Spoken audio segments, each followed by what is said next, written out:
Are you ready for more Star Wars adventure? The Adventures of the Zolan Dart, a feature-length audio drama presented by the Dorky Diva Show, debuts January 22nd, 2021. It's available wherever you get your podcasts from and on the Dorky Diva Show's podcast feed. Enjoy the trailer next, and for more information, go to dorkydivapresents.com. Shout! We've got your pigs. Were any of the critters harmed? What did you do now? I didn't do anything. I just freaked out for no reason. It was nice doing business with you again. Maybe next time we could deliver something less temperamental. Now, what you call temperamental, I call fun. Hey, is there a place nearby where I can make some repairs? 3 clicks south of here, you'll find a small spaceport. They should have what you need, as long as it's nothing too big. Dynamic class? My stars, you don't hear about many of those still being space-worthy. It's been in my family for a while. She's pretty great. Any chance you have a hover cart we can use to load up?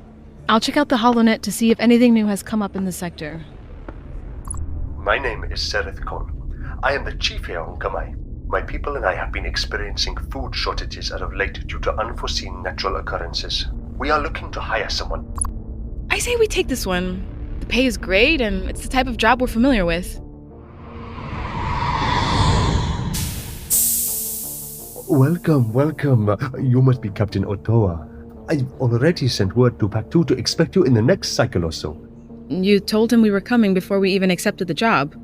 That's rather presumptuous, isn't it? Perhaps, though once I received confirmation that you were interested and on your way here, I couldn't help but hope. Fair enough. Well, we'll be back as soon as we can.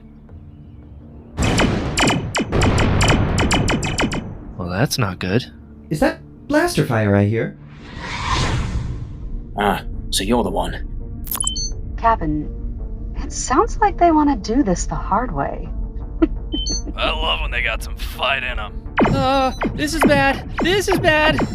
We're about to have a lot of company.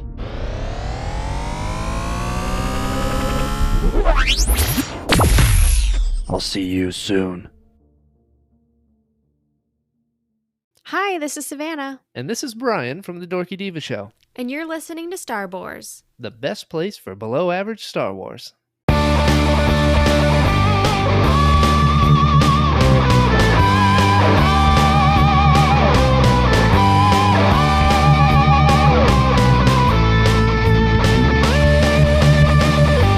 Welcome to Star Wars, best place for below-average Star Wars.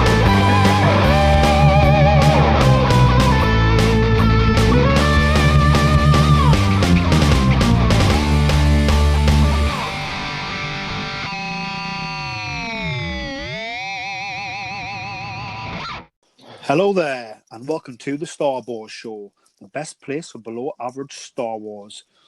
I'm one of the Geordie Jedi's, Pete, and this is our first episode of 2021. So on behalf of the Star Wars team, I want to wish everybody a Happy New Year.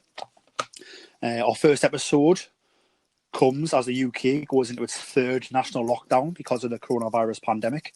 And with that, we are bringing back our lockdown special series, Knowing Me, Knowing You. Aha! Today, I have the privilege of getting to know Luke from the Hoth of the Press podcast. It's Knowing Me, Peter. Knowing You, Luke. Aha! Luke, how are you doing? I'm doing very well, thank you. How are you? Yeah, obviously crazy times. You know, we thought 2021 would bring about sort of the beginning of the end for coronavirus, but here in the UK, we've gone into our 3rd national lockdown now. So I think the end is far away than we would like to believe. Yeah, it is indeed. Lots of Star Wars to watch in the meantime. Exactly. One thing that doesn't change is that no matter how doom and gloom the world gets and how bad coronavirus gets, we still have Star Wars. We can still have fun watching it, and we can still have fun talking about it.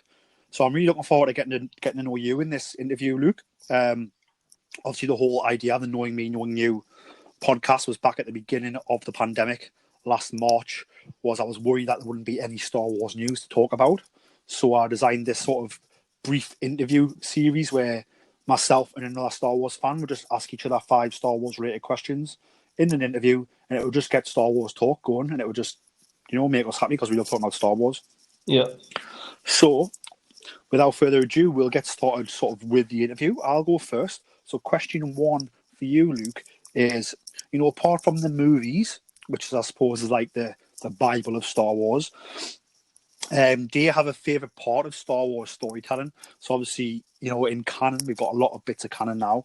So, apart from the movies, do you have a favourite part of Star Wars storytelling? It could be games, TV shows, comics, books. Is there a certain genre that you love exploring more than others? Yes. What I keep going back to is the Clone Wars. And that's because even though I know the story, because I've seen it many times, I keep going back to certain points of it. And I think the high point for me with Clone Wars is not the Siege of Mandalore, although it is excellent. It's Darth Maul taking control of Mandalore with the Darksaber. And then it ends with his duel with Darth Sidious. Yes, that was a pretty sort of...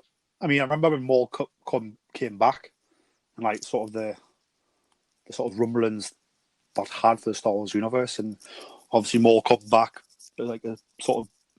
He had like a slow start coming back, didn't he? It was like, Savage was looking for his brother, but couldn't find him. Finally found him at the bottom of the junk heap. But then Maul goes on to be like a sort of major player in the sort of underworld of the galaxy. And I said when he takes the Darksaber,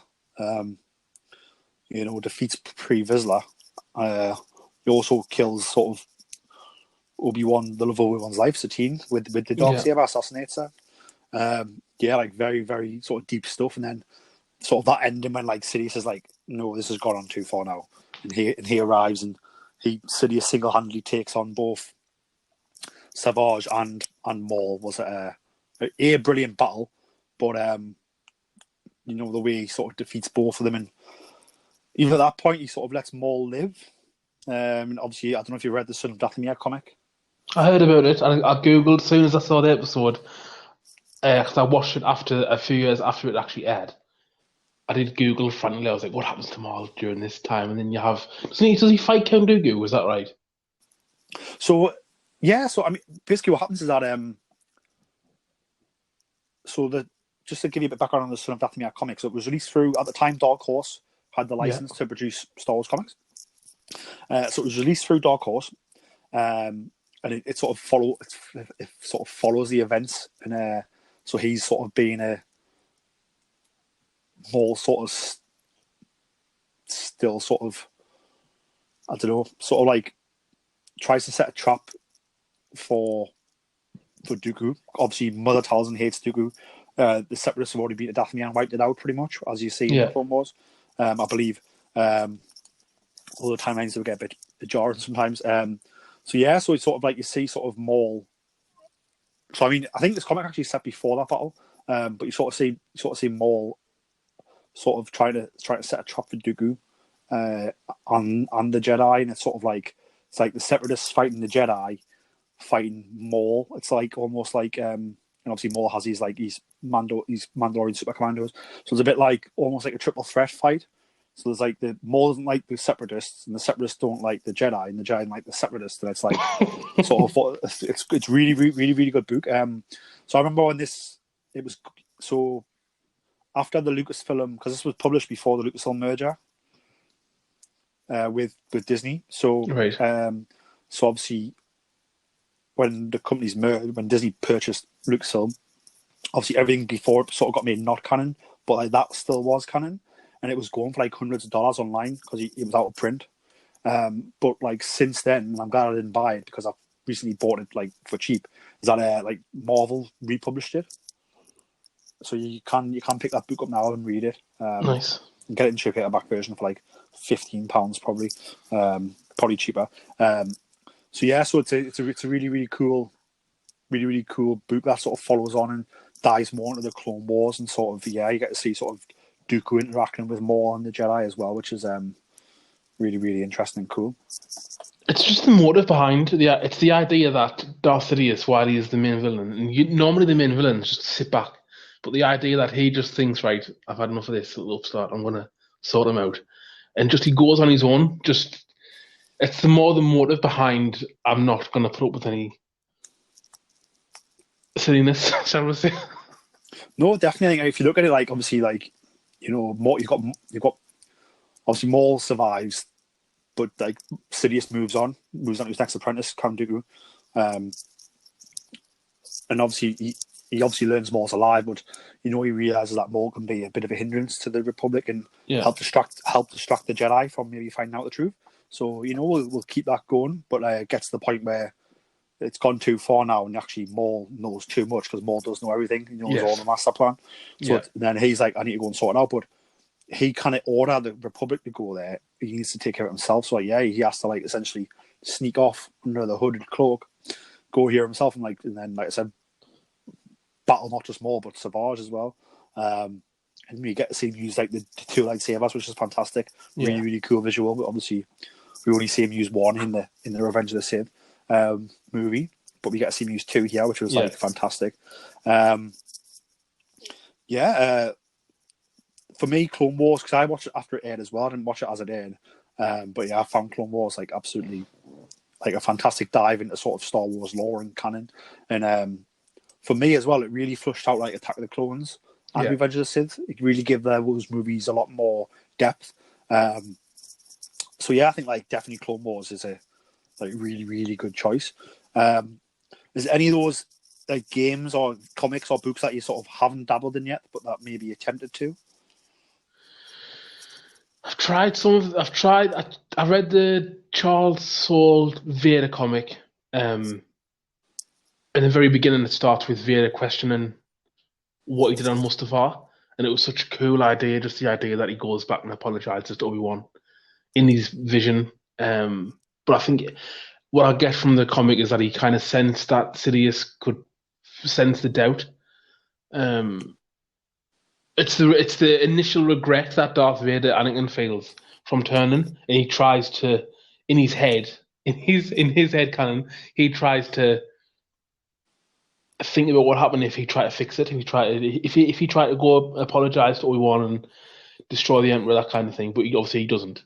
It's just the idea of that. Just getting into that when Vader goes on a bit of a rampage and tries to, you see Vader hunt down Jedi, and it's so interesting.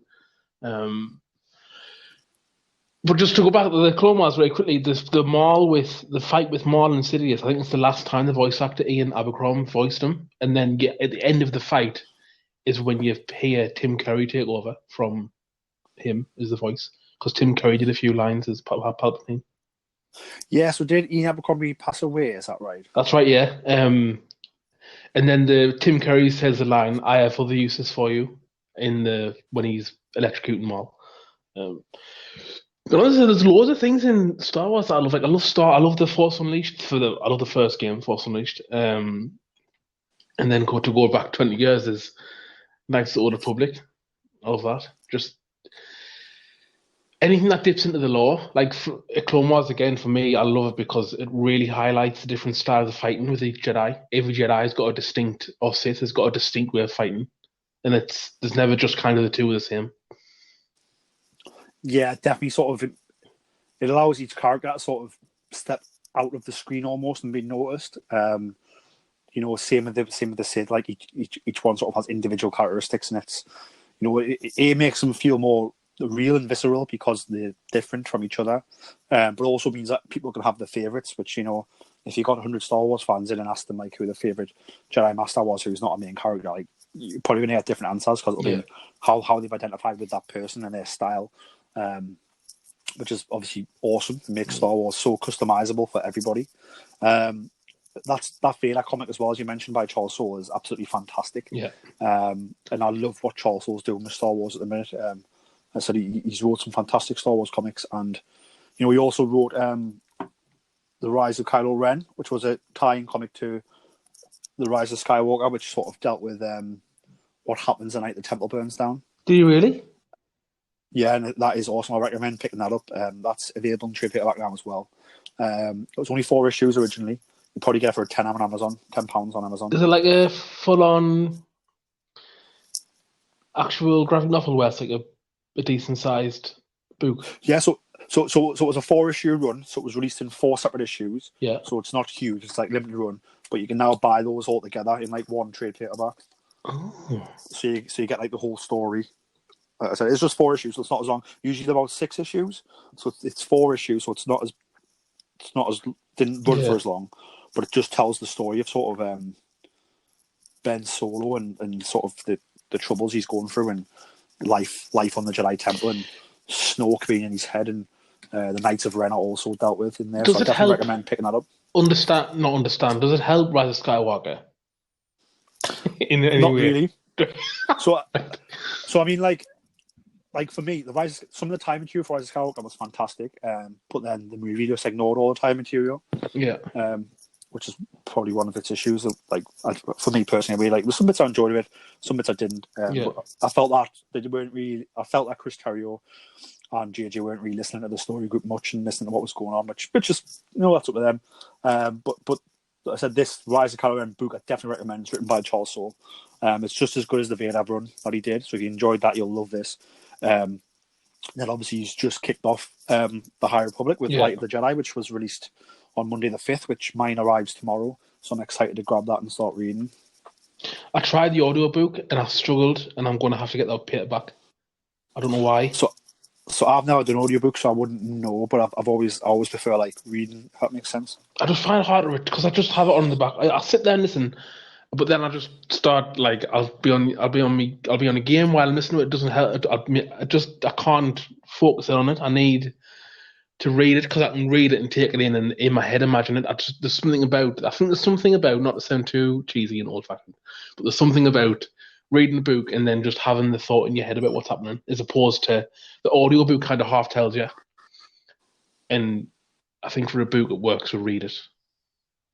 Yeah, I think obviously they're very different products. So I think some people prefer audiobooks and some people don't. I'm one of those people who I haven't really tried audiobooks because I don't really fancy it, but I'll always sort of try and pick up the book. Yeah. But I mean, they are releasing audiobook only stuff now. So there was a Dooku story, Jedi Lost, which was released as an audio, but they did release the script as a book, which was good, and I enjoyed reading that.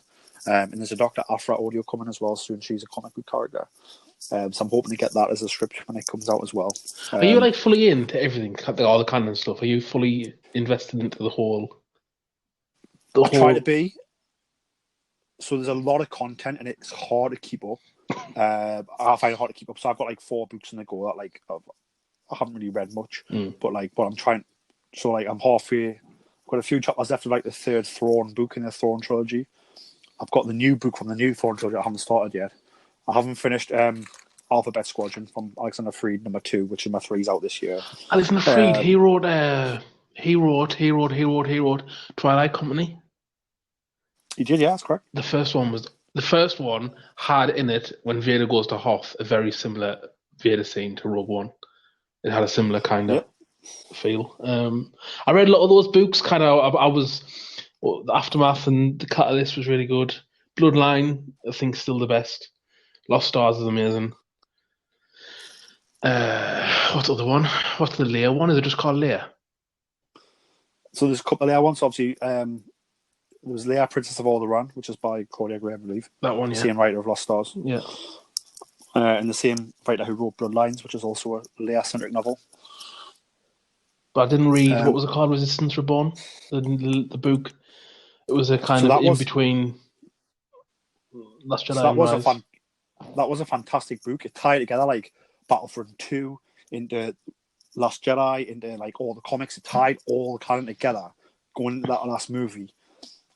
And then that last movie just ignored it, which was the heartbreaking thing, really. I will say it's so frustrating because you touched on it earlier about the story group's aware of the movies and movies aren't aware of the story group, and I find it strange because The Mandalorian is kind of just perfectly just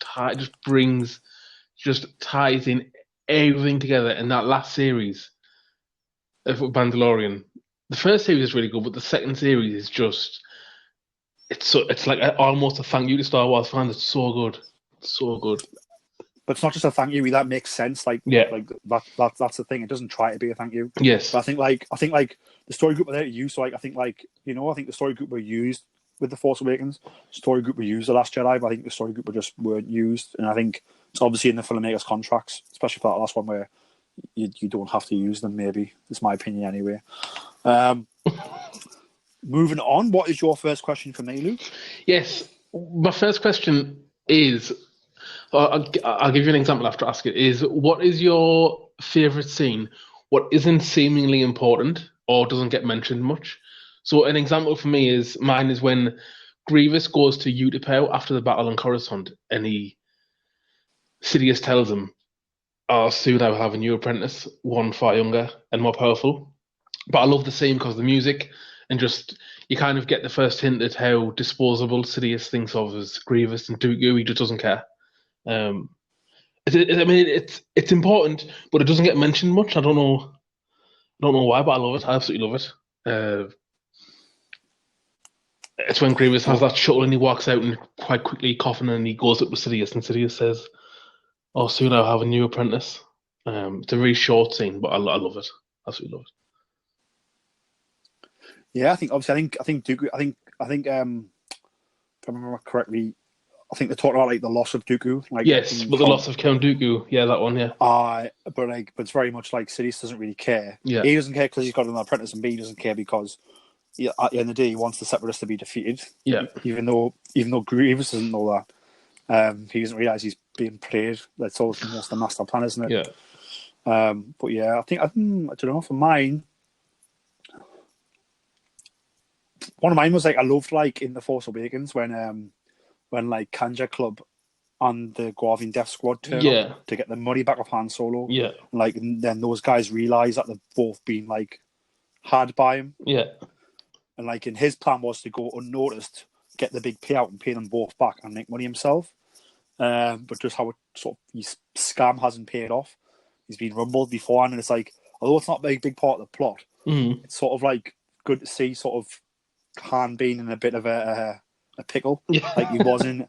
It almost pays homage like in New Hope when you first meet Han, because Han's in a pickle because he always Jabba the Hutt money. Yeah. And it's like he needs to pay it back, and he's waiting for one big job to pay him back, and then here he goes. He's like took money from two separate gangs without telling them, hoping to get by, and realised. And he's like, well, if you just give us a moment and get these Raftars to the king, I'll pay us back. But they're both very much like, no, it's not going to go down. So like that was one of my like funnest moments from The Force Awakens. Yeah. Yep, I love that bit. Trying to think of any more. It's hard to think of. I don't know why I thought of the question. But it's a really, really good question. So I said that one I've just mentioned, and then also, I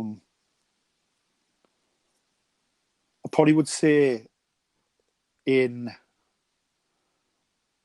The Empire Strikes Back, when you sort of see when Chewbacca goes to pick up the pieces of C-3PO, and so like good. and the Ugnaughts are like fighting with him, trying to keep the bits of the golden droid, and like you see IG-88 perhaps in the corner, maybe like he's already been beaten by Boba Fett. Apparently, in the story, just it'll hint at that.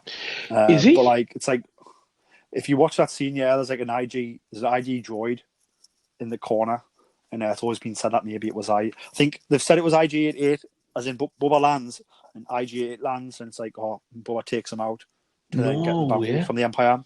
But then they've also said in some books that like on longer canon legends, they said that it was like a IG-88 has like decoys that he sends, and it was like one of the decoys. But yeah, there's an IG droid. If you play it back, he's just it's destroyed. It's like in the corner, like deactivated. That's pretty cool. Yeah, so like little thing like that in the corner, which has context to the movie, but then also like the fact that it's funny because like Chewie's trying to get these bits from them, and they're fighting them to get them, and it's like I wonder how these Ugnaughts I wonder what they think of like the trash they get down there. Like obviously love it because they're trying to steal it back off Chewbacca, so it's quite like a funny moment in quite a serious movie. My next question for yourself is, what's your favorite era and why? So is it the original trilogy era? Is it the prequel trilogy era? Or is it the sequel trilogy era? So it's a difficult question. Right, so my favourite era is the original trilogy. Although I do love Revenge of the Sith and I do love Last Jedi. I'm one of those people. No, that's okay. Like, because I love Star Wars, but if I had to pick my answer would be different on how I was feeling. Right. Because obviously I love the originals, because they're awesome, and I watched them as a kid, on VHS. I wasn't around when they came out originally in cinemas, but then I've got a distinct bond to the prequels because they were the first Star Wars that came out, or were new. When they came out in cinemas, I got the first experience with the rest of the world. So it was and getting tickets opening night and all that, and reading about it in the paper, there's going to be new Star Wars. Have you heard that? All that buzz, and that was my. I mean, I was only 11, but that was my Although I'd already seen Star Wars and was a big fan because I watched them on VHS.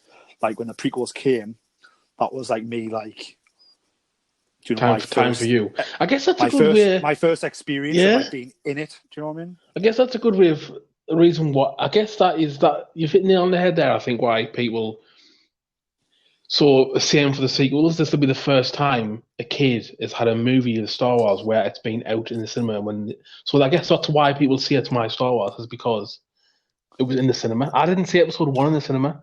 Completely.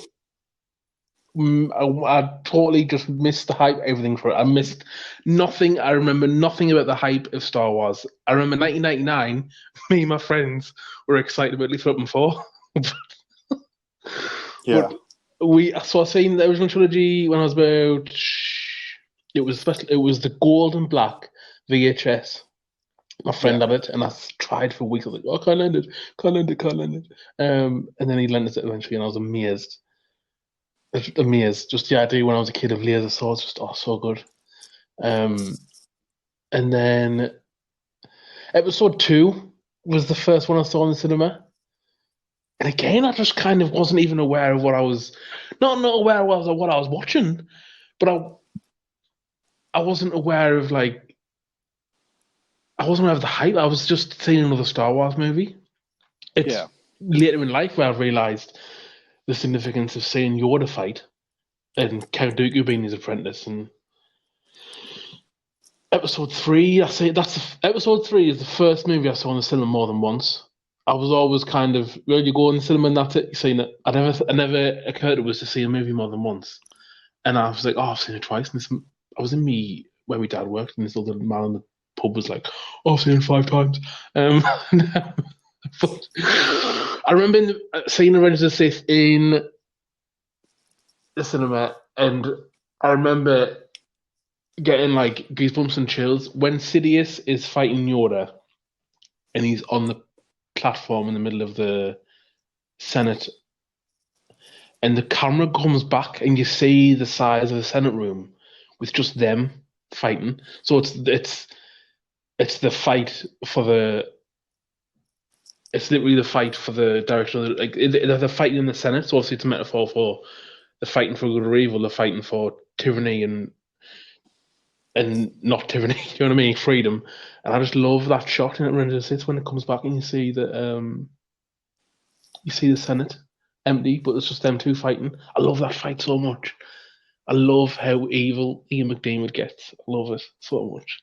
I can't even tell you. No, definitely his iconic performance, from Ian as Sidious. I mean, at the minute I'm loving reading. Obviously this High Republic era is going to come out, and I imagine I'm planning to dive straight into that. And if that's good, that'll be my favorite era right now, probably because I'll be fully involved in it, fully submersed in it. 'Cause I'll be reading all the content. But for me, the prequels have a special place just because, I watched them on VHS. My cousin gives them. Look at these. I become a Star Wars fan that way. So I had the figures, I had the VHSs, so I was aware what Star Wars was. But it was also. But I remember when word come out that new Star Wars was coming, it was going to be a prequel. It's going to be episode 1. It was like, what, episode 1? And it was like, oh yeah. And then it was like Obi-Wan Kenobi, but he's going to be younger. And it was like, I remember being like, I was 11 at the time. I was just like, oh wow, a young Obi-Wan, the Clone Wars going to be coming. It was pretty mind blowing experience. For me as a young fan at the time, it was a bit I've been given this Star Wars and watched it loads and loved it, but it was like, this is it. But then it was like, oh, more's coming, it's different, it's new. It was like, it's hard to explain. It was almost like, I don't know, imagine if you haven't you're getting a brand new meal and it's going to be fantastic. You never tasted Yeah. it before. It's like taste that you couldn't even dream of, and you're getting it and you're eating it, and it's like the greatest thing ever. Like it's almost, and you can say what you want about the quality of like how those movies are made, but like I just remember the feeling of like, this is for me. This is coming out and it's new, and I'm going to experience something new for the first time, Star Wars wise. And like it really did sort of, I don't know, it was just a fantastic time. Like I said, as sort of a 11-year-old, then going into my teens, like as episode 2, episode 3 came out, it was fantastic. So for me, it is like my favorite era is probably the prequels because of my fan enjoyment of being a part of something coming out for the first time. But I love it all, to be honest with you. The first teaser for Revenge of the Sith. I mean, I love like I said, I love the original trilogy, but Revenge of the Sith, like, it is like for me, like a special movie. I know it gets overused, but it is. The teaser, when it's the color of the scene's taken away, and it's Alec Guinness telling Luke, "Oh, it was before the Dark Times, before the Empire," and then it flashes to a scene from Revenge of the Sith with Anakin and Obi-Wan, and that's a scene where Obi-Wan tells Anakin, "Oh, the Council want you to report on the Chancellor's dealings." And I love that it's the first fraction you've seen between Anakin and Obi-Wan as friends and Anakin and Obi-Wan in terms of the duty.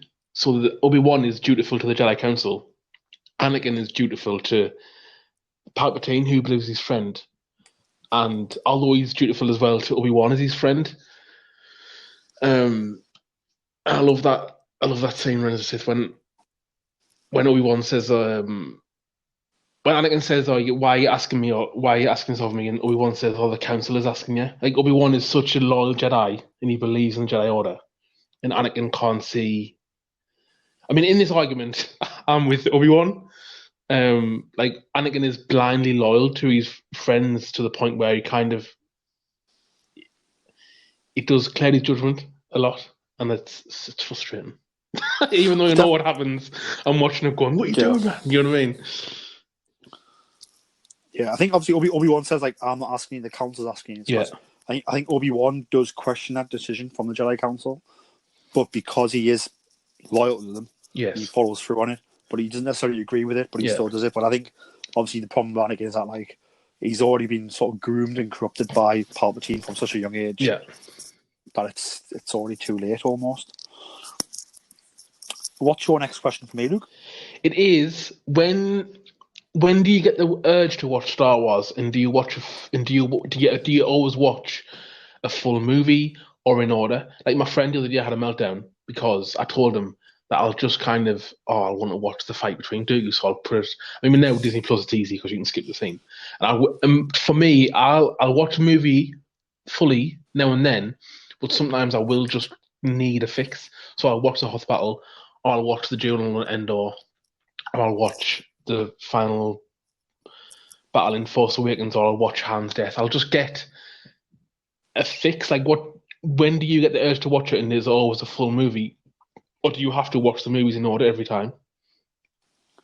So I see my viewings change. So like when I was like a teenager and stuff, I would like very much like, I'd seen that many times that I would just use the VHS and just forward wind the bits I loved. Yeah.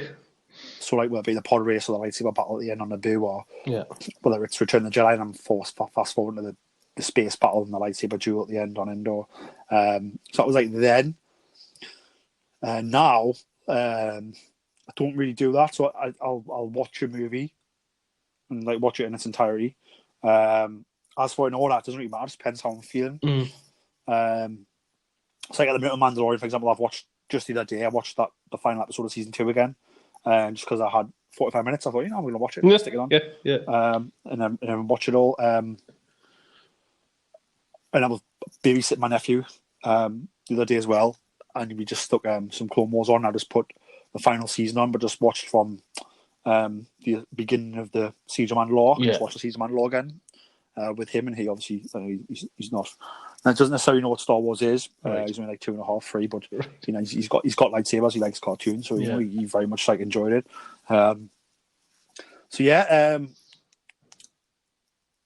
As for clips, I do sometimes watch. I'll go on YouTube and I'll just type in like the end of Rebels, and you'll get like the prologue scene or the epilogue scene. Sorry, the epilogue scene of Rebels, which is actually available like on the Disney XD Facebook YouTube page officially. Yeah. And it just shows like the epilogue from the end, which is like quite emotional. So yeah, I'd say I don't really watch bits of movies anymore, although I used to. I tend to watch the full movie when I can, and just depends what mood I'm in to what I fancy watching. So Yeah. like, I'm very much in a Phantom Menace mood. I've said that since Christmas. I haven't had a chance to watch it yet, but my plan is that I'm gonna sit down and watch the Phantom Menace hopefully soon. Yeah. I will say that's the movie that looks, in terms of the prequels, that's the movie that looks more like the original trilogy because the way it was shot. Because episode 2 and 3 is on those like high def cameras. Episode 1 still has the kind of film look, which I like. Yeah, so I mean, I believe episode 1 was meant to be the first movie like fully distributed in digital, but the cinemas weren't ready; they didn't have the capacity to do it, so it sort of got put out in film. Yeah. And then after George Lucas started the THX initiative to sort of get cinemas with the digital code enough, and then like I said, when Attack of the Clones comes out, that's the first like fully digital release in cinema history, I believe. So yeah. Very much like I like to say, you can't really tell the story of like modern day cinema or movies without talking about George Lucas and what he's No, you accomplished in can't. his You life. really can't. Like people don't. He doesn't get enough credit for that. I don't think he deserves like a lifetime achievement award from the Academy, I believe. He does. He really does. I mean, people are like, the credit is due to Filoni because he's so good, but he's George Lucas's apprentice. Do you know what I mean? He worked under George Lucas for years and years, and he understands Star Wars in and out. But my favorite, just to go on the Mandalorian, my favorite episode of season 2 was still the Boba Fett one. I kind of, even though the end of season 2 is exciting, the excitement I felt when Boba gets his armor back, I could not. Oh, it's unreal. And when in the gallery, when they compare it, where Boba's like a barbarian, and it is completely that. He's just like a Viking, just tearing stormtroopers to bits. I love it so much. Yeah, like I love the fact the way he goes to town on them troopers with that Gaddafi stick. Unreal. Is it's absolutely brutal, but also like beautiful as Yeah. well. Brutal and beautiful. Absolutely fantastic. My next question for you, Luke, is: do you have a favorite piece of Star Wars merchandise that you own? Looking around, yes, I do. I have a canvas print of a Boba Fett, and that is only that. That's why I'm a Star Wars fan. That is the only bit of Star Wars merch that I own. My mother knitted as a Baby Yoda, which is quite good. But yeah, in terms of merch, I've got a canvas print of Boba Fett and a Darth Vader tattoo, if that counts. It does, yeah. So that's fantastic. So your mother made you a Baby Yoda. And I'll tweet the picture after this. But yeah, it's a Baby Yoda, knitted Baby Yoda. Definitely. Is it cute? Yeah, it is. I asked for Yoda and she said, I found this print online. So she did that. And I've got a Baby Yoda sticker on my Peugeot because it didn't have, other cars are available, it didn't have a badge on the back, and I didn't like it because it looked like a boy racer car, even though it's like 13 years old. It's an old 206, but I got a Baby Yoda sticker for where the badge would be, so it looked like a car probably. Awesome, fantastic. You've got to spread that fandom love, which is what you're doing. Whereabouts is your Darth Vader tattoo? On me right, like bicep / shoulder. And is it just his helmet, or is it? It's his big face to his. It goes down to just under his neck, so you see the top of his chest plate.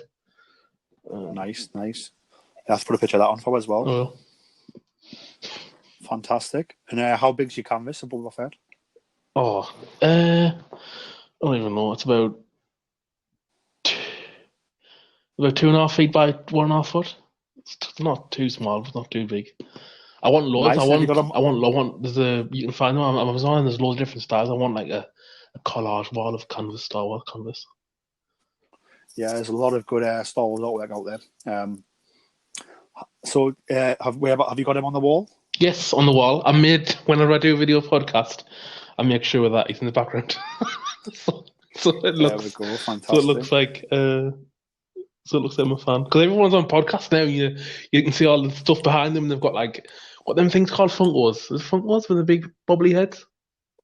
Funko Pops, yeah, they've got the bubble heads. They've always got them behind them, and all the books and movies. I mean, I've got no physical media. I don't own any DVDs anymore, Blu-rays. That's just because my OCD and having clutter. but I just I like having the Boba Fett print. Oh, it sounds good. Anybody who's listening, obviously check out Hoth Off the Press and keep an eye out for that Boba Fett canvas. Yeah, the Twitter is Hoth Off Podcast. I couldn't Hoth Off Press apparently was too long, so Hoth Off Podcast. But yeah, I'll tweet that today. Definitely. Cool. What's your next question from me? It is. What's your favourite line of dialogue within the context of the scene? So not just a quote, but in a scene, what's your favourite line of dialogue? What's important to that scene? Oh, wow. No. I know. So, I mean, I've got a few. So going back like Force Awakens, like in that Han Solo scene when Kanja Club and the Guavian Death Gang both rock up to rumble him. The bit where I forgot his name now. The Scottish fella. What's he called? Anyway, so obviously the Guavian Death Gang turn up and he goes, and Han's like, "Oh, I didn't borrow any money from Kanja Club," and he goes like, "Tear that to Kanja Club." He says it in like a Scottish accent. I mean, my accent's horrible, but just the fact that he's like, almost like, "Tell that to Kanja Club," because he's like, "I don't care," and also Kanja Club about to come through the door on the far end. Is that Sasu Leach or is that Kanja Club? Solo. He's Kanja Club. I've seen Force Awakens too many times. I'm not going to tell you how many times, but it's embarrassing. Yeah. No, I loved it. I think I've seen it like, I can't remember how many. I know I've seen Last Jedi 22 times in theaters. 22 times? Yeah. Jesus. I've seen it 5. Force Awakens, I've seen 5 in the cinema. But then, when Force Awakens was out, I did watch it once a week. Because it was the new Star Wars, and it was just so... It felt fresh. I just wanted to take it all in. I'll try to see it as many times as I can in cinemas because I think, for me, it's the best place to watch it is like in the cinema in the darkness, giant screen, the Dolby surround sound. There's no better way to watch it. So like while it's there, I'll try to take advantage of it. And when it came out, I was quite lucky to work in hospitality, so I was working a lot of nights, bad days free. I wasn't in any relationships or anything, so it was a case of I could just pop along to the cinema and just watch it. It was like for me spare time, which was fantastic. But yeah, so I think I only advised Skywalker 4 times because I was like my job was a lot more was a lot bigger. I was working a lot more and a lot more days and stuff, and being in a relationship and that sort of spending time with sort of your partner, that obviously all takes time away that you can't go and watch Star Wars in the cinema, I'm afraid. But 22 times. But yeah. Yeah. So there's that line because of how funny it is, and obviously just let you know, like Han's trying to weasel about this with lies, but the lies aren't going to work. I think perhaps one of the most quotable is like the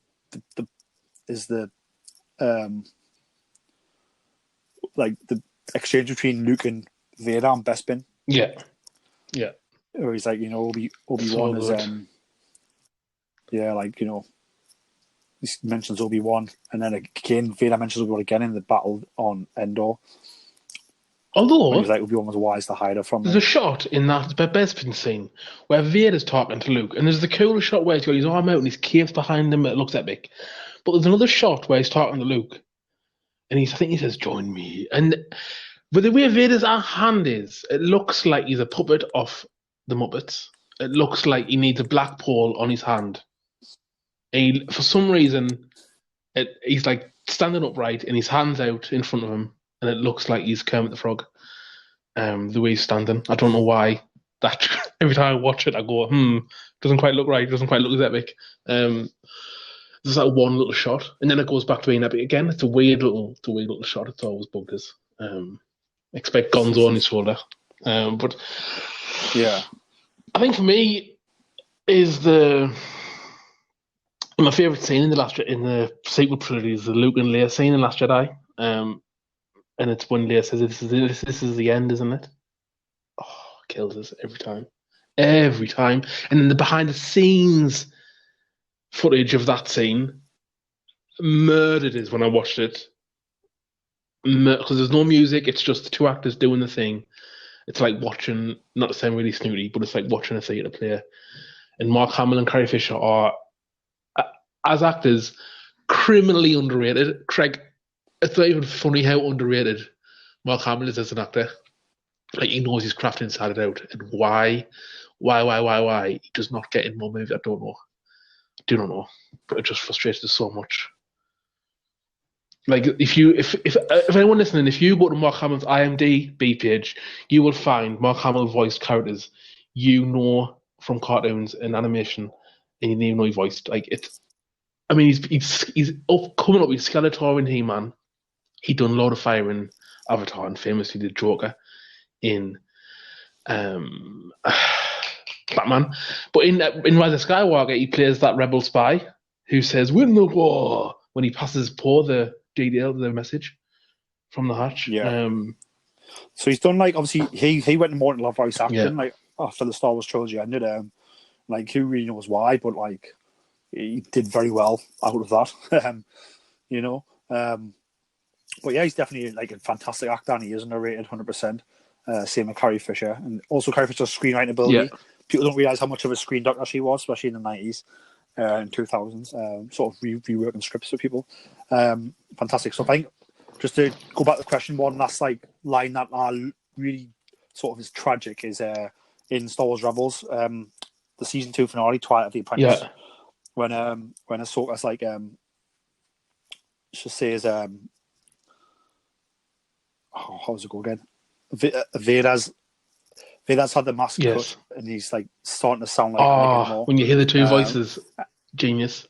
And then but the line is like when Ahsoka says she won't leave him, yeah, and then he goes, "Then you will die." It's brutal, isn't it?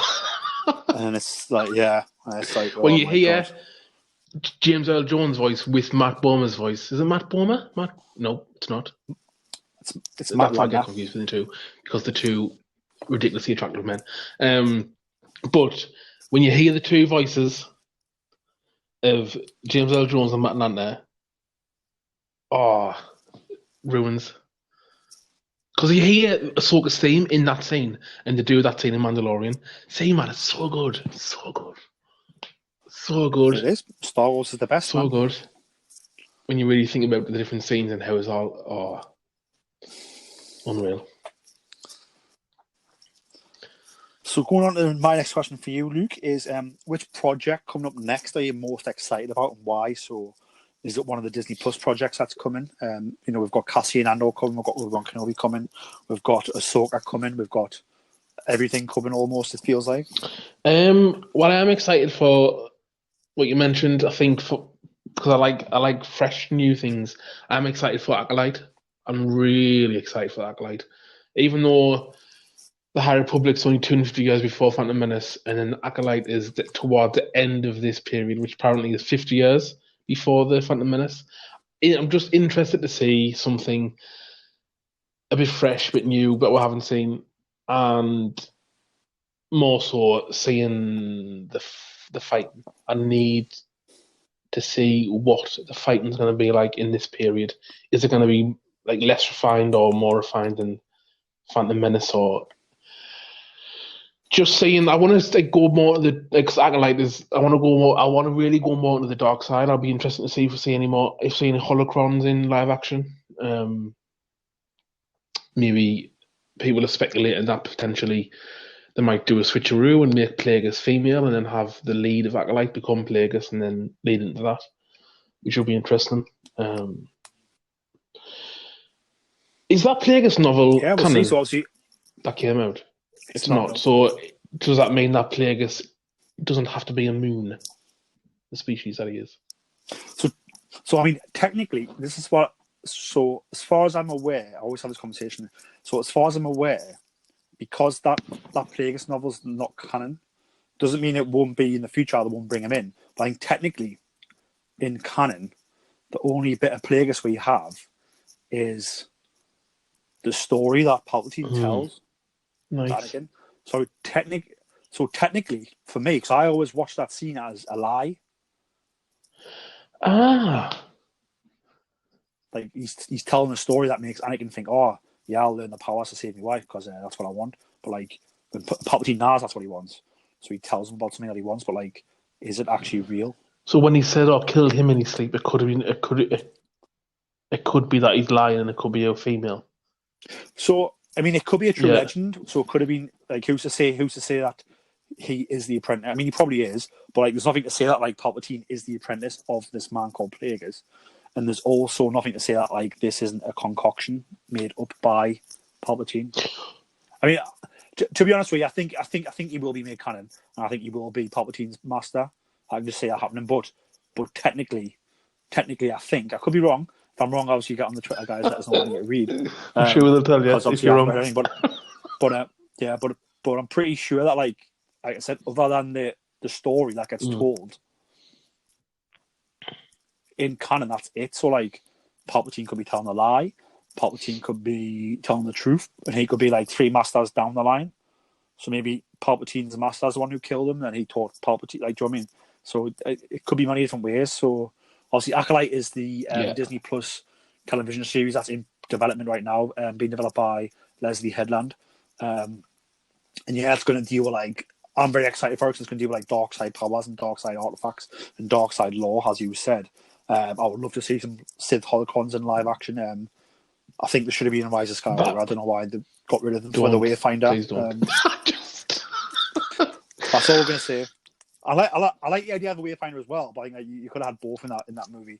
But I think excited to see that. So obviously, anybody who's watched Russian Doll, obviously like Emmy nominated creator of that, Leslie Headland, developing this show, and it's going to be like a mystery thriller.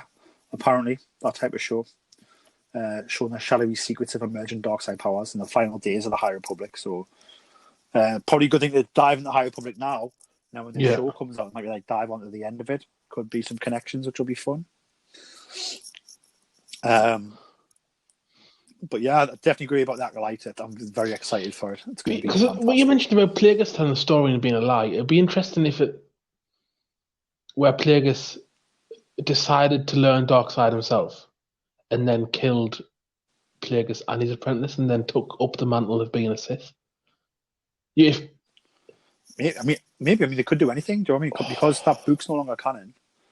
I mean, what I think will happen is that they'll probably, because it's a brilliant book by James Orsino. Like, don't get us wrong, it's a fantastic book. I think like they'll take bits from it that fit the narrative, which is what they're doing now. They've pulled Thrawn in, they pulled also the Dark Troopers have been pulled in now, like in the storyline. So I think like we'll see where they go, but I think they'll definitely take elements of it. But yeah, like be interesting to see. You know, this series is going to focus on shadowy secrets. Could be like Palpatine. It could be Plagueis' master we meet here. Yeah. You never know. Like the one before Plagueis. You never know. We might find holocrons in this series that have Darth Bane telling dark side secrets to whoever owns the holocron. Which you could have Mark Hamill voice because he voiced him in Clone Wars. Yeah, Mark Hamill is the voice of Darth Bane, so yeah, like you've already got him on board. Like, do you know what I mean? So there's so many possibilities that work. But I don't want to say I don't want. What I would think is, in The Hobbit, at the end of The Hobbit, I find it so frustrating that Legolas's dad goes, "Oh, there's a ranger you might have heard of, but he's known as Strider." Hint, hint, wink, wink. I don't imagine it. I hope that there's that they don't insult their intelligence by going, "Oh, there's a dark side user. Oh, wink, wink. He's called Palpatine." Like, I don't want that kind of nudge, nudge, wink, wink kind of stuff in it. I want to just subtle hints at things. I think like if you look at the storytelling so far, I think like it has been subtle and fitted in nicely. So I would like to think that will continue like with the same way going forward. It's the same story group behind the scenes, the same executives. So I would like to think it'll continue. I do know what you mean about that being a bit like on the nose. So I think it will be more subtle, hopefully. Have you got a question for me? Yeah, the question is, I've found my phone, I've got them in Google Docs, so we'll go back and forth. The question is, how long do you think before we really, really, really separate from the Skywalker saga? Even though the High Republic's come, obviously it's got Yoda in it. We've seen the illustrations. How long do you think it's going to be before we really, or do you think for fans it acts as an important anchor point for the franchise? So do you mean like anything that's in the? Do you think we're going to get a movie that doesn't mention any characters or locations or events from the 1 to 9? I doubt it. I think like the thing about what makes Star Wars so loved around the world is that it feels so familiar. So I think like, and I think the High Republic is away from the Skywalker saga, but it is like, we're dealing with a Jedi in this time frame, and if they didn't have Yoda, then it wouldn't make sense because of Yoda's age, Yoda would be a part of the Jedi Knights at this point. So it's like it almost would make it makes more sense to have him here than not. If that makes sense. And obviously, I don't think it's going to be a big part. I don't think it's going to be like he's not the main character, if you know what I mean. But I think like obviously he's just there, and like he would be around at that point, so it makes subtle sense to have him around. So yeah, I don't think they'll ever do a movie or a story that's like not connected in any way. Like story-wise, it might not be connected. Like everything's connected story-wise. It's connected by like a character. But I think like again, like if you look at the reason why the Mandalorian's so popular, like you've got the likes of like the Jawas, you've got the likes of Mon Calamari, like in that episode. Like it's all stuff that we love, and that's like in the background. You know what I mean? So not necessarily things that are central to the story, but I think like this world feels a certain way, this galaxy feels a certain way, and that's why we love it so much. So I don't think they'll ever go somewhere where it's like everything's completely new, because there's a way to have like subtle references to things that makes the story feel real. I guess even in the Old Republic games, the ship still looked familiar. Like I know what you mean. You're never going to get something, because if it's set after the Rise of Skywalker, obviously it has to kind of fit. It has to be a progression from that. Or if it's set before the High Republic, even it's got to kind of lead towards it. So yeah, I guess if in universe, it would make sense to kind of fit it. It'd be interesting to see something that was totally separate, like 1,000 years before or something. Just a one-off movie, just completely where there's no Yoda, no Palpatine, no Skywalker, no kind of farm boy. just a one-off kind of movie, I think, where it's separate completely. Well, I think obviously, like, there's going to be Star Wars forever from now on. We are indeed in the golden age of Star Wars. So I think, like, me personally, I honestly do think we will get that movie. It's probably 10 years down the line, though. Like, at the minute they're using this story that they're doing, I can see 10 years from now, they'll start like in Old Republic, either a series or movie, and it'll start a series of movies, and it will be set so far we won't have any characters, but we'll probably have like, you've got to remember Darth Revan's been mentioned in Clone Wars now, so it's like, do you know what I mean? Like these, where it fits, like the references will be there. So like, I think it's during the Mortis arc. I think if he's not mentioned, I think wasn't there a deleted scene where one of the characters speaks to Revan? Possibly, but everyone's seen it now, because it's been out there. So it's like, so like, I think even like, so for me, just because you wasn't, it doesn't mean it's like a cop out. For me, I don't see it as like, oh well, this is the Skywalker saga. It's like, well, no, like it's not to do with the Skywalkers, like by the sounds of it.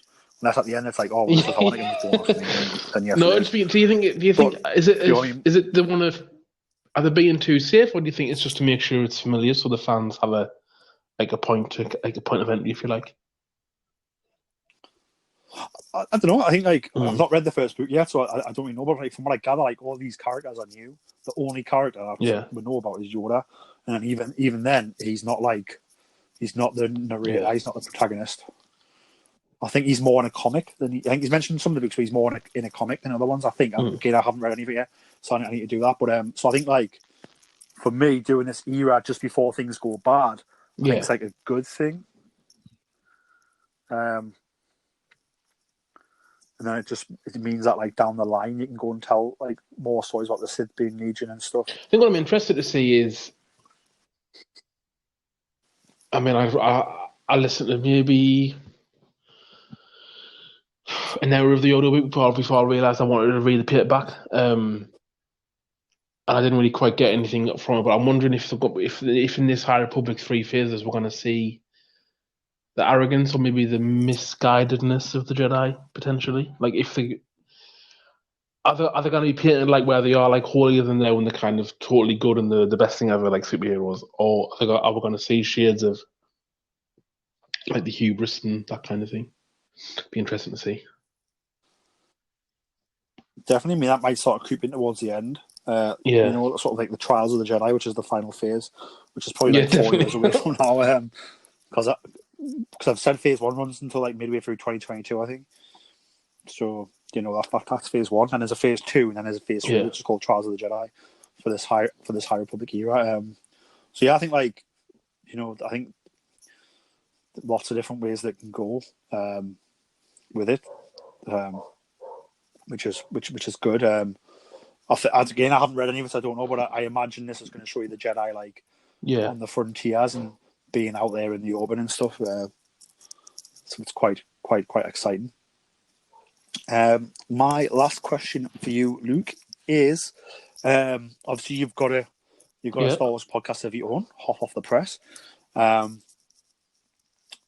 So like, what is it, and like, who is it that sort of made you want to talk Star Wars and have a podcast? And what was it? Like, what are your inspirations? So, a good friend of mine, he's called Dave. He's on Twitter at Remedy Live. He loves Star Wars, and I've known him, met him on Twitter nearly 10 years ago, and then we met in real life at EGX in Birmingham about 4 or 5 years ago.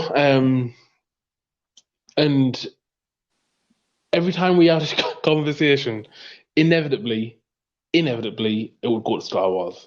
Just found a way to relate. Or there's a fight, or it's like this fight. Or someone says something, yeah, it's like this scene in Star Wars. And I just found that in the past I tried podcasts where it was like a general movie podcast, or it was a general movie news podcast, video games, but all the conversation just went to Star Wars.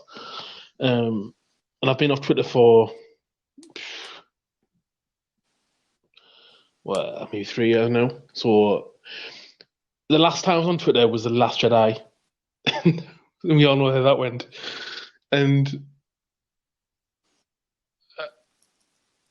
even though now there is the Star Wars Twitter, there is, like I said to you earlier, there's the kind of little sects within it, so you can find a group where it's like positive, not positive, but it's like general like decent conversation where if you agree with somebody, it's not the end of the world. Like, if you disagree, it's not the end of the world. You don't get like vitriol directed at you. Yeah. You mean like respectful conversation about Star Wars? Yeah. But and I think it was the Mandalorian. Steel Wars, another really good podcast, did the Mandalorian pre-finale prediction show, and he put the invite in the chat, and I clicked on it, not thinking what was going to happen, and he brought us in, and he was very welcoming, and it was nice just to have a conversation, and I just thought, oh, this is nice. This when you have when you know the subject of what you're talking about, and you're a fan. I mean, I don't know it as like arrogant, like I know everything about it, but when you're a fan of it and you know the material to an extent, and you know you can have a conversation about it, then I think that's half the battle with the podcast. And then you just need to make sure, if you say you're going to do one every Sunday, do one every Sunday, and just keep on it. And I just like talking about it. And I mean, I've messaged people, and I've got a guest this Sunday, and I've got a guest the Sunday after. Like, people are generally open to talk about it, and I think it's the openness that you have to. I think it's a good impression is to be open about it, about conversation, and not necessarily have a stance. I mean, I love The Last Jedi, but I totally understand why people don't like it. But that doesn't take away from my enjoyment. I can't not enjoy it. And why the Skywalker is frustrating, that knife, 2 points of noise, I'm not going to get into anything, but the 2 points of noise is the knife and the Wayfinder. But aside from that, I like the adventure of the movie. I like the visuals and the fighting's good and all that kind of thing. To some extent, I like the story. I like seeing the Emperor. So I understand why people don't enjoy things or why people enjoy things, but I don't see why I should take. I'm not going to tell someone they're wrong, and it's nice to have a podcast where I know I can have a conversation with someone and it just stays civil. You know what I mean? There's no reason why it shouldn't. Like, you see people. Someone has an opinion on a thing on Star Wars on Twitter, and it just gets this. I mean, that timeline already. People are annoyed because it's called the Fall of the Jedi in the prequels. They've named the era of the prequels the Fall of the Jedi, and people are annoyed, saying, "Oh, so Disney are already saying that their High Republic is better." And someone pointed out, "Well, no. Like, the prequels literally are about the Jedi's fall. Like, it isn't." Do you know what I mean? It's just strange. I mean, I think there's people out there, especially like if you look at the fandom menace, I think like they pick fault with things on purpose just to be negative.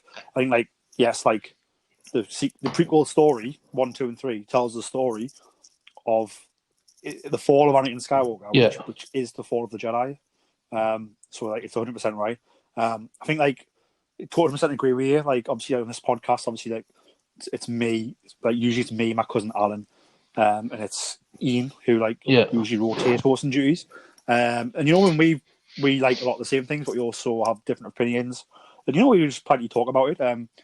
Like there's certain like I wasn't particularly like I didn't love episode 9 like that much, but you know you've got to move on. Like before you know it, there's a new Star Wars product coming out. Like you can just engage with. So you know like before you knew it, you had Clone Wars.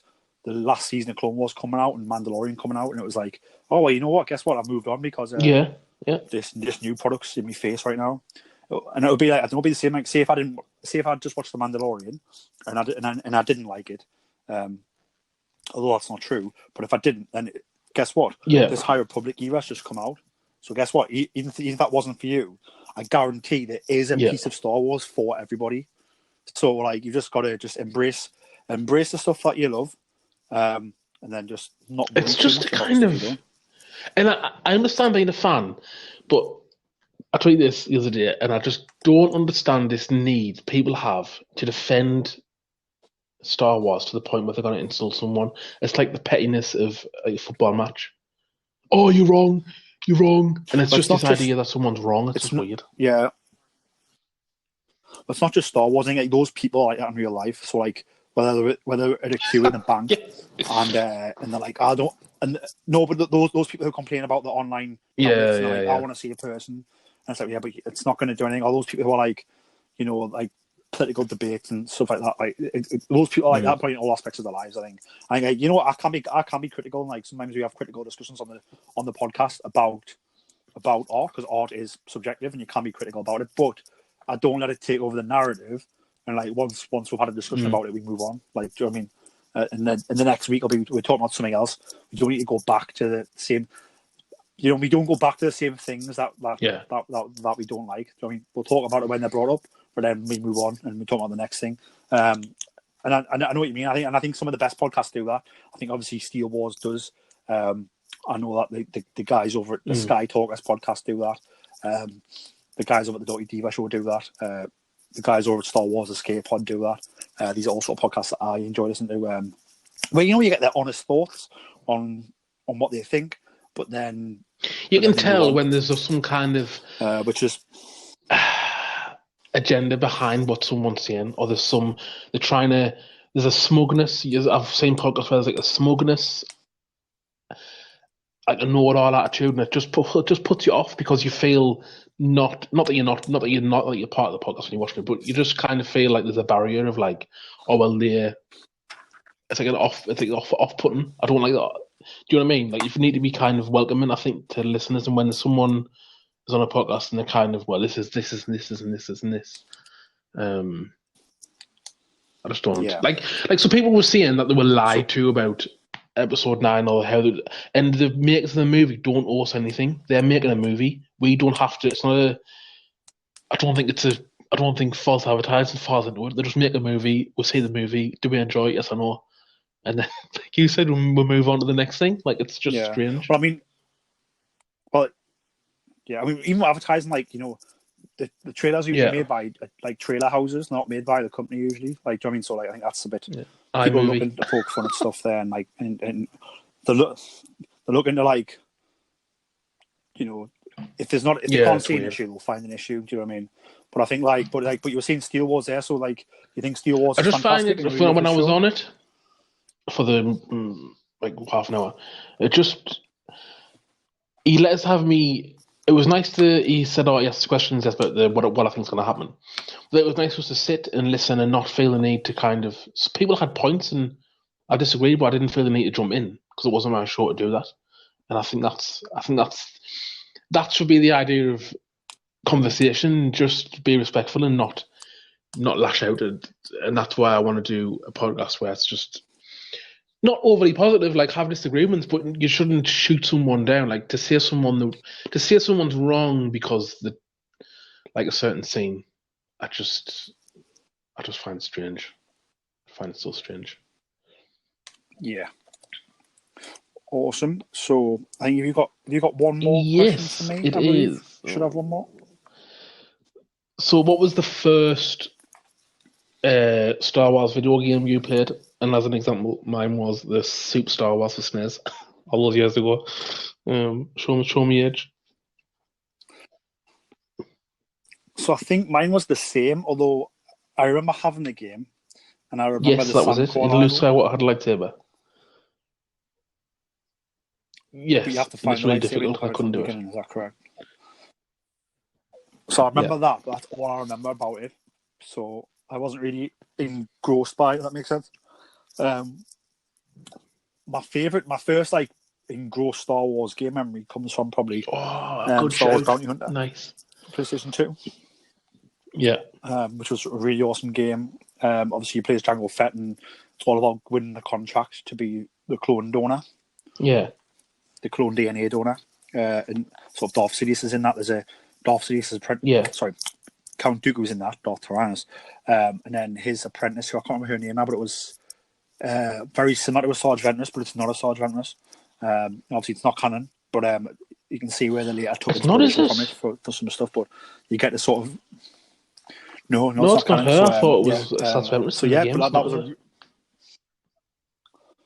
no. It's like it's a very similar character, but it's not. But so I thought it was. My memory thought it was, and I remember like ages ago because I haven't played the game, but I think I tweeted Matt Martin from some story about it, and he was like, "Oh no, it's like it's this person." He told us all about it. So yeah, there's like that game in particular. I loved just having the jetpack in the Mandalorian armor was fantastic. And then after that, probably really loved the most recent one as an adult. Like I enjoyed playing Jedi really Fallen good. Order. It was fantastic. Really good game. That I played that twice. I love it. Yeah, so I mean, I found it hard. I had to, I'm not gonna lie, when I got up to the Malachos bit, I had to turn the difficulty level down. What level? So I spent 3 hours trying to beat him. When you fight Malachos on Dathomir, the final battle. Oh, the guy with the 2 lightsabers. No, is it him? Yeah. Yeah. Like that actor is Liam McIntyre from Spartacus. Yeah. Oh, really? Wow, I didn't realize And he's that. also, when I watched it, he was the wizard. What's his name? The Weather Wizard in Flash. But yeah, he's the Liam McIntyre. I looked at it and I was like, that looks familiar. So I IMDb'd it, and it was Tim. Tim from Spartacus. Yeah. Wow. Awesome. Yeah. Learn something new every day. It's usually when I have usually on the podcast, obviously I do it with Ian, and Ian's like, I nickname Ian the Canon Junkie XL because he loves the books not the same as me, but he reads at a better pace, and he also remembers the information better than me. So usually when I've got a question about canon, he's the go-to man in my life. I'm like, can you tell us about this again? How it's canon? He tells you. He's like having it's like having a canon guru. He's fantastic. He's like the canon knowledge guy of the podcast. But yeah, so that brings an end to our 5 questions each of knowing me, knowing you. Aha. I have indeed. hope I you've do had a good time enjoy on a the good podcast, Luke. Avapun. Always good. Definitely. Obviously, Yeah. it's just starting to be good, fun questions, just because why not? Let's have a fun Star Wars chat. So where can people Yes, find there you on is social media? on Twitter is Hoth Podcast, and that is my Twitter handle for my podcast, Hoth the Press. You can find that on YouTube. I put it on Anchor, and I keep getting emails about where Anchor's putting it, and it's websites I didn't know existed. So there's that many different podcast sites. There's Pocket Casts and Google Casts and Spotify. There's loads, absolutely loads. Breaker, it's one of them, I think. There's a ton. So it sounds like yes. So I it's thought available wherever Anchor was one podcasts are platform. I available, didn't realise I published it, and then I got an email saying, "No, it's on this, this, and this, and this." So I was like, "All right." Then. That's why my pinned tweet on my profile is like an endless list of links.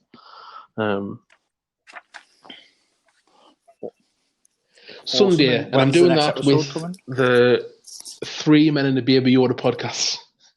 And they're from Australia, so we've had to sort out time zones, because obviously it can be difficult with time zones. But yeah, I'm very excited for that. It is 3 Men and a Baby Yoda podcast. The Twitter handle is just the initials for the actual name, but yeah, you find them on. They're really good. They're really chatty, and they're really kind of open to talk about Star Wars, and podcast really good. And yeah, just looking forward to chatting to them on Sunday. There'll be a live episode. It's 11 o'clock on Sunday morning, and then it'll go on YouTube. So if you're listening, fantastic. Yeah, everyone check that out. Do you reckon you'll have room to get me on there sometime in the future? I think we had a date in mind, and you said we can sort it out. I think it's the last weekend of January. I think 23rd or something around then. Awesome, that'll be fantastic. I'm looking forward to coming on, mate. That sounds, like I said, really. Thank you very much. Sort of what you've put out so far. So exciting to come and try and join in. It'll be fun. Fantastic. So a few last messages from us. Obviously, a few cool things happening in January is myself and the Canon Junkie XL Ian have recorded an episode with the Star Wars Escape Pod. So keep your eyes open for that. That should be coming out on Friday, I believe. And also our friends over at the Dorky Diva Show, Savannah and Brian, their audio drama, feature-length audio drama, The Adventures of the Zolan Dart, does begin to stream on January 22nd. And to do that, you just need to subscribe to their podcast feed, and you will get the episode as soon as it comes out. So I'm very excited to hear about that audio drama. Obviously, everyone who's listened has probably heard the trailer at the beginning of the podcast for the past few weeks. So yeah, congratulations to Brian and Savannah. Really looking forward to checking that out on January 22nd. Like I said, those who want to listen, just get yourselves over to the Dorky Diva Show podcast feed, subscribe, and then you will get the feature-length audio drama as soon as it's available. So with that being said, I think again, you're very welcome. Thank you very much. It's been good. It's been a pleasure. And listeners, thank you very much for listening. I hope everyone has a great 2021. Stay safe out there in the pandemic. Please follow us on Twitter at BoresStar. That's at BoresStar. And on Instagram and Facebook at Star Wars Podcast. You can also reach us on email at starwarspodcast@gmail.com. The Star Wars Show can be found on Spotify, Apple Podcasts, Anchor, and wherever podcasts can be found. Please give us a like, subscribe, and don't forget to leave a 5-star review. May the Force be with you.